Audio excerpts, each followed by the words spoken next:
روایت ہے کہ سلمان رضی اللہ تعالی عنہ حاضر ہوئے اور ان کے چہرے کے اوپر کوئی ایسے آثار تھے کہ جس طرح بہت بڑی پریشانی ہو، تو ان کو کہا کہ تمہارا جو دکھ ہے وہ اس کو کہو جو دکھ کا مداوع کر سکتا ہے، غم اسے کہو جو غم خار ہو، جو غم خار ہی نہ ہو اسے غم کہنے کا فائدہ۔ تو صبر کے دامن کو تھامو، ایک تو تلقین یہ کی گئی، اور دوسرا کہا والصلاۃ، اور نماز کے ساتھ اللہ سے مدد طلب کرو۔ حضور علیہ السلام جب بھی کسی مشکل میں مبتلا ہوتے تو حضور نماز کے لیے کھڑے ہو جاتے، اور میں نے خود کئی مرتبہ تجربہ کیا ہے، جب کوئی تکلیف پیدا ہو تو آپ نماز پہ کھڑے ہو جائیں، تکلیف میں تخفیف پیدا ہو جاتی ہے۔ اور بدر سے سخت دن کیا ہو سکتا تھا جب کافر پورے لاؤ لشکر کے ساتھ آ گئے، اور حضور کے لیے عریش ایک چھپر بنا دیا گیا، اور آقا کہیں وہاں مصلی بچھائے ہیں اور رب کے حضور کھڑے ہیں۔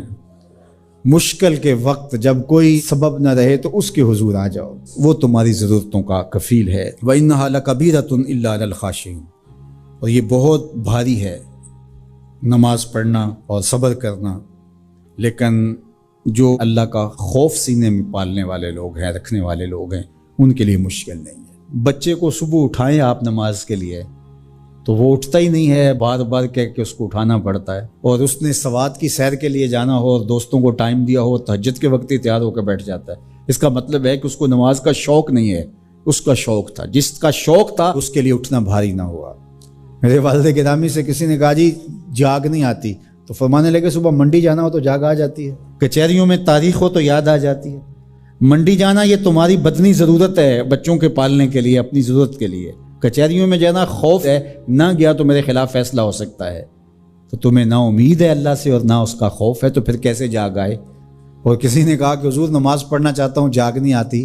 اللہ اکبر، کہنے لگے ارادہ اگر پکا ہو تو نیند نہیں آتی، بار بار اٹھ کے ٹائم دیکھتے ہیں وقت تو نہ گزر جائے۔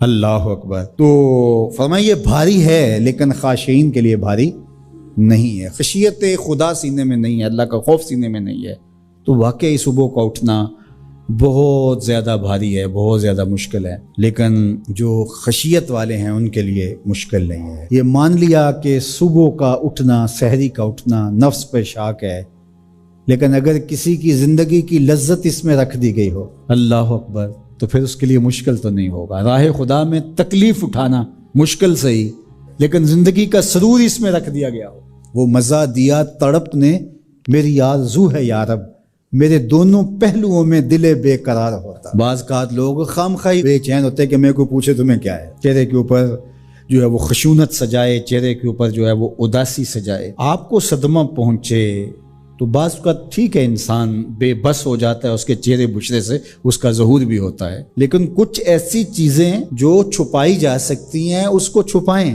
ہنس کے پی جا تلخی ایام کو ناصر، غم کے سہنے میں بھی قدرت نے مزہ رکھا ہے، غم برداشت کریں، اندر اتار لیں اس کو، اس کا اجر رکھا گیا ہے، اس کا صلہ بتایا گیا ہے۔ تو ہر چھوٹی چھوٹی بات کو لوگوں سے شیئر کرنا یہ نہیں، ٹھیک ہے کبھی آپ کوئی ایسی بات ہو آپ کر بھی سکتے ہیں، لیکن ہر وقت جو ہے وہ اکتائے ہوئے رہنا اور میں پریشان ہوں، میں پریشان ہوں، میں دکھی ہوں، میں دکھی ہوں، تو کیا وہ دکھ ختم ہو جائے گا؟ لوگ مہندی سجائیں گے تیرے لہو سے، لوگ مہندی سجائیں گے تیرے لہو سے، زخم دل کے نہ دکھاؤ کسی کو۔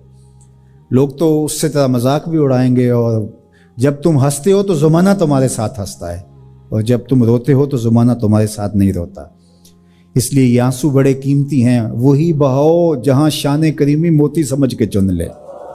یوں ضائع نہ کرو، یوں ان کو برباد نہ کرو، لوگوں کے سامنے رسوا نہ کرو اپنے آپ کو۔